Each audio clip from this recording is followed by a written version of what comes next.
Here's the truth. You don't need to invest in thousands or even hundreds of dollars for your YouTube and social media videos, especially when it comes to videos like this one where you're just shooting yourself talking to the camera.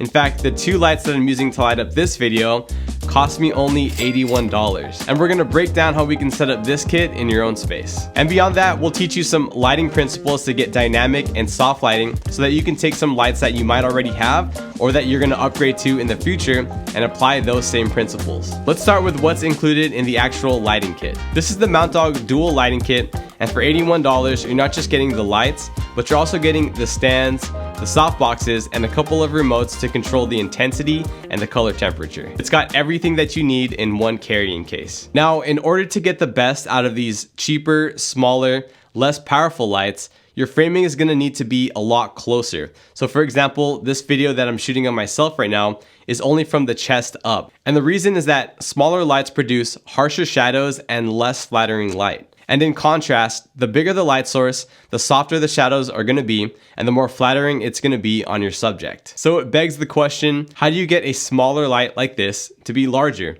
The answer is you simply bring it closer to you. And now, in proportion to your face, the light is much bigger. If you took a light that was 5 times bigger than this Mount Dog light, but then you pushed it 15 feet away from you, the light that would eventually hit your face would be a lot more narrow, and thus the shadows would be a lot harsher. So a good rule of thumb, if you want to get the softest light possible with any light, is to bring it as close as possible to yourself, and of course, without it being in the shot. As you can see, the light is literally a foot away from my face and just barely out of the shot.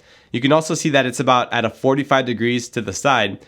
And the reason for that is that we want to create a little bit of shadow on my face just to add a little bit dimension and interest. But because the light is so close, it's creating softer shadows that look a lot more pleasing. I've turned down the intensity of the light all the way because it's so close that we don't need any more than that. And then we change the color temperature to 5600 Kelvin. 5600 Kelvin is the color temperature of daylight. And the reason why people like to use daylight balanced lights so much to light up faces is that it brings out the most natural skin tone. Up to this point, we've only talked about our key light, which is the light that lights up our face.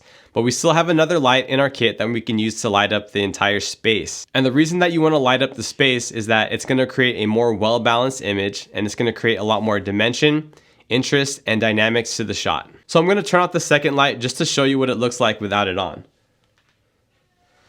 All right, so as you can see, it's a lot darker, obviously, and it looks a lot more moody. And you might like this look. It could be useful in different situations, but to me, it doesn't look that interesting. It doesn't look that good. So let's turn it back on. There's a few different ways that you can use your second light to light up the space. Right now, we're using it as a practical light, and all that means is that you can see the light in the shot. Practical lights not only help to light up a space, but they also bring a lot more depth to the overall image, and they're also a cool object in the background. In this setup, we have our practical light at a 90-degree angle, lighting up the back wall. And in this case, that light is coming from the same side as our key light. And this is important because our practical light is creating a nice gradient from one side to the other, which is congruent with the same type of gradient that our key light is creating on my face. And this just brings a really nice symmetry to the overall image. In this next setup, we place the light directly behind me and out of the shot, and we're shining the light directly onto the background.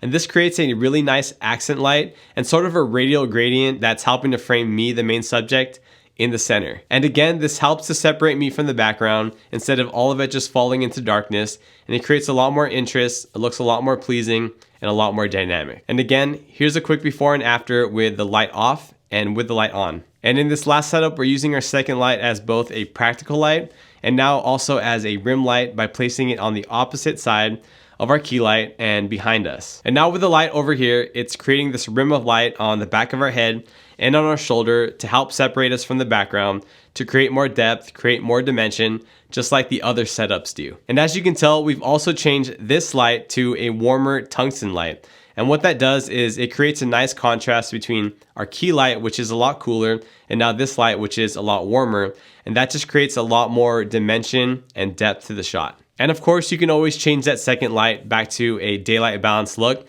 if you just want all of it to be the same color. As you can see, you don't need to invest much in your lighting if all you're shooting are talking head videos like this. But if this isn't your favorite setup, click on the playlist over here to get more lighting ideas. Thank you guys for watching, and I'll catch you on the next one.